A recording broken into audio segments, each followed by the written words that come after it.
നമസ്കാരം. റാഫ്റ്റോക്ക് ഫുട്ബോളിലേക്ക് ഏവർക്കും സ്വാഗതം. സൂപ്പർ കപ്പിൽ ചാമ്പ്യന്മാരായ ബാഴ്സ ടീമിനോട് ചേരാൻ അവരുടെ മുൻ താരം കൂടിയായിട്ടുള്ള അൽ ഹിലാലിൽ ഇപ്പോൾ കളിച്ചുകൊണ്ടിരുന്ന പോർച്ചുഗീസ് സൂപ്പർ താരം ജാവോ കൻസെലോ എത്തിയിരിക്കുന്നു. അദ്ദേഹം ബാഴ്സലോണ നഗരത്തിൽ ലാൻഡ് ചെയ്തിരിക്കുന്നു. ഇക്കാര്യം ഇപ്പോൾ കൺഫേം ചെയ്തിരിക്കുന്നു. അദ്ദേഹം പുറത്തേക്ക് വരുന്ന ചിത്രങ്ങൾ, അതായത് എയർപോർട്ടിൽ നിന്ന് പുറത്തേക്ക് വരുന്ന ചിത്രങ്ങളൊക്കെ വ്യാപകമായിട്ട് ഇപ്പോൾ പങ്കുവെക്കപ്പെട്ടിട്ടുണ്ട്. Joao Cancelo has arrived in Barcelona.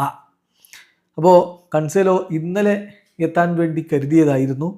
പക്ഷേ ആ ഒരു അറൈവൽ സ്പാനിഷ് സൂപ്പർ കപ്പിൻ്റെ ഫൈനൽ മത്സരത്തിന് ദിവസമാണല്ലോ. അപ്പോൾ അതിൻ്റെ ശ്രദ്ധയ്ക്ക് ഒരു ഇൻ്റർഫിയറൻസ് വരണ്ട എന്നുള്ളത് കൊണ്ടാണ് അദ്ദേഹം ഇന്നലെ ബാഴ്സലോണയിലേക്ക് എത്താതിരുന്നത്. ഇന്നിപ്പോൾ അദ്ദേഹം ബാഴ്സലോണയിലേക്ക് എത്തിയിരിക്കുന്നു. സ്പോർട്ട് റിപ്പോർട്ട് ചെയ്യുന്നു, ജാവോ കൻസെലോ നാളെ മെഡിക്കൽ ചെക്കിന് വിധേയനാകും.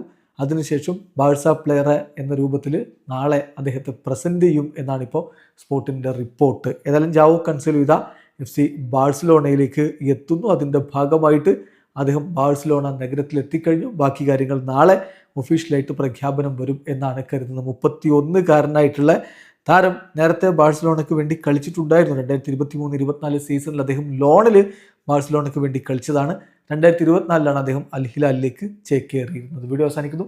ഫുട്ബോൾ ലോകത്തെ കൂടുതൽ വിശേഷങ്ങളുമായി റാഫ്റ്റോക്സിൽ എത്താം.